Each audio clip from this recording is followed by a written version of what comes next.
Om Swastiastu.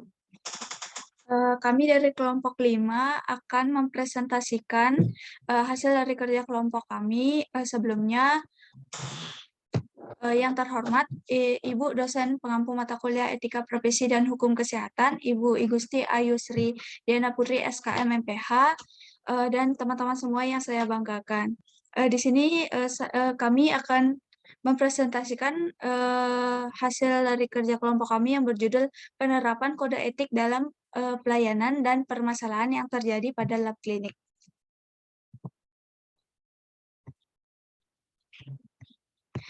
Adapun anggota dari kelompok 5 yaitu saya sendiri Nimades Kanisih NIM 064, Gusti Ayu Ana Dwi Cahyani Parnawan NIM 065 dan Ninyoman Trisna Dewi NIM 066.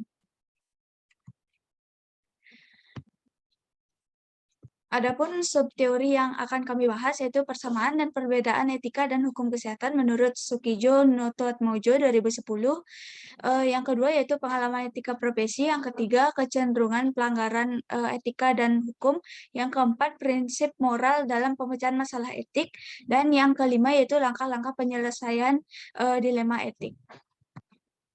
Adapun materi yang pertama yaitu persamaan etika dan hukum kesehatan. Yang pertama, etika dan hukum kesehatan sama-sama merupakan alat untuk mengatur tertibnya hidup bermasyarakat dalam bidang kesehatan. Yang kedua, sebagai objeknya adalah sama, yakni masyarakat baik yang sehat maupun yang tidak sehat. Yang ketiga, yaitu masing-masing mengatur kedua belah pihak antara hak dan kewajiban, baik pihak yang menyelenggarakan pelayanan kesehatan maupun yang menerima pelayanan kesehatan, agar tidak saling merugikan. Yang kedua yaitu perbedaan antara etika kesehatan dengan hukum kesehatan, di mana etika kesehatan hanya berlaku di lingkungan masing-masing profesi kesehatan. Yang selanjutnya, etika kesehatan disusun berdasarkan kesepakatan anggota masing-masing profesi, sedangkan hukum kesehatan disusun oleh badan pemerintahan, baik legislatif atau undang-undang dan peraturan daerah, maupun oleh eksekutif atau peraturan pemerintah, Kepres, Kepmen, dan sebagainya. Selanjutnya yaitu etika kesehatan tidak semuanya tertulis, sedangkan hukum kesehatan tercantum atau tertulis secara rinci dalam kitab undang-undang atau lembaran negara lainnya. Materi selanjutnya akan dipaparkan oleh teman saya. Terima kasih. Baik, terima kasih atas waktunya. Materi kedua adalah pengalaman etika profesi. Etika profesi ATLM pada dasarnya tidak berbeda dari etika profesi pada umumnya. Yang pertama ada memberikan pelayanan dengan penghargaan setinggi-tingginya terhadap martabat manusia. Next. Yang kedua, selalu meningkatkan kemampuan, pengetahuan, dan keterampilan profesi sesuai dengan perkembangan ilmu dan teknologi kesehatan. Kemudian yang ketiga, melindungi masyarakat dan profesinya sendiri dari sikap moral yang kurang baik dan kemampuan profesional yang tidak adekuat. Kemudian yang keempat, ada memberikan konsultasi kemampuan profesionalnya kepada teman sejawat. Yang terakhir, menjamin privasi pasien. Next. Dalam mengamalkan peran profesi seorang ATLM selayaknya bersikap dan berperilaku yang baik, yaitu dalam hubungan dengan sesama ATLM dengan menghindari persaingan yang tidak sehat, hubungan dengan dokter spesialis patologi klinik, saling memberikan konsultasi atau informasi dalam bidang profesi, teknik analitik, dan pengolahan menerima pendelegasian, tugas dan tanggung jawab. Kemudian dalam peran sebagai pelaksana teknis analitis, menempatkan diri pada kedudukan setaraf dengan profesi lain. Next. Dalam melaksanakan pemeriksaan laboratorium, mengutamakan kualitas dan memberikan pengetahuan serta pengalaman secara maksimal, kemudian memberikan konsultasi demi pemanfaatan laboratorium secara efektif. Next.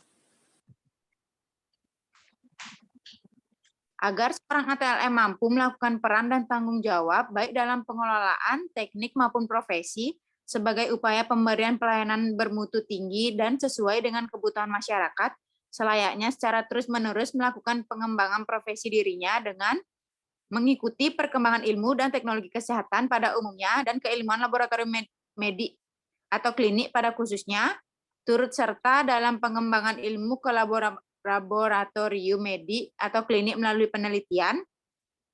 Dalam memantau perkembangan ilmu dan teknologi, wajib menapis dan menyesuaikan diri dengan kebutuhan profesi dan masyarakat, kemudian menetapkan tambahan ilmu yang diperolehnya untuk meningkatkan pelayanan profesional kepada masyarakat.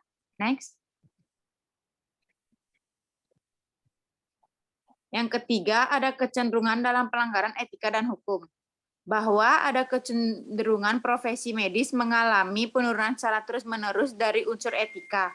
Hal ini dapat disebabkan oleh dua hal. Yang pertama, ada kemajuan teknologi perawatan kesehatan yang terus berkembang pesat. Dan yang kedua, ada komersialisasi praktik profesi medis. Mulai banyaknya kritik dan ketidakpuasan terhadap profesi medis yang disebabkan karena meningkatkan kesadaran otonomi masyarakat sehingga mereka lebih mengetahui akan hak dan kewajiban. Next.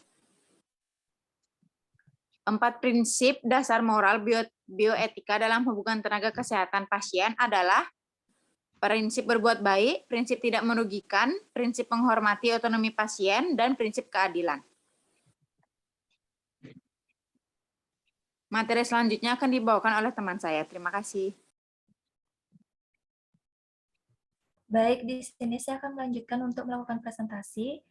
Untuk materi keempat itu ada prinsip moral dalam pemecahan masalah etik. Prinsip-prinsip moral yang harus diterapkan oleh tenaga kesehatan dalam pendekatan penyelesaian masalah atau dilema etis adalah yang pertama itu ada otonomi, di mana prinsip otonomi didasarkan pada keyakinan bahwa individu mampu berpikir logis dan memutuskan. Yang kedua ada beneficiency, di mana beneficiency ini berarti hanya mengerjakan sesuatu yang baik. Lalu yang ketiga ada keadilan atau justice. Prinsip keadilan dibutuhkan untuk terapi yang sama dan adil terhadap orang lain yang menjunjung prinsip-prinsip moral, legal, dan kemanusiaan. Yang keempat ada non-maleficent. Prinsip ini berarti tidak menimbulkan bahaya atau cedera secara fisik dan psikologi. Yang kelima ada veracity atau kejujuran. Prinsip veracity berarti penuh dengan kebenaran. Yang keenam ada fidelity. Prinsip fidelity dibutuhkan individu untuk menghargai janji dan komitmennya terhadap orang lain. Lalu yang ketujuh ada kerahasiaan atau confidentiality. Aturan dalam prinsip kerahasiaan ini adalah bahwa informasi tentang klien harus dijaga privasinya. Lalu yang kedelapan ada akuntabilitas atau accountability. Prinsip ini berhubungan erat dengan fidelity yang berarti bahwa tanggung jawab pasti pada setiap tindakan dan dapat digunakan untuk menilai orang lain. Next. Baik, untuk materi kelima itu ada langkah-langkah penyelesaian masalah atau dilema etik. Yang pertama ada pengkajian, di mana tenaga kesehatan perlu mendengar kedua sisi dengan menjadi pendengar yang berempati. Target tahap ini adalah terkumpulnya data dari seluruh pengambil keputusan. Lalu yang kedua ada perencanaan, di mana merencanakan dengan tepat dan berhasil, setiap orang terlibat dalam mengambil keputusan harus masuk dalam proses. Terus ada yang ketiga ada implementasi, di mana peran tenaga kesehatan selama implementasi adalah menjaga agar komunikasi tak memburuk. Karena dilema etis seringkali menimbulkan efek emosional seperti rasa bersalah, sedih, atau berduka, dan emosi yang kuat. Lalu yang keempat itu ada evaluasi, di mana tujuan dari evaluasi adalah terselesaikannya dilema etis seperti yang ditentukan sebagai outcome-nya. Baik, sekian presentasi dari saya kembalikan kepada moderator.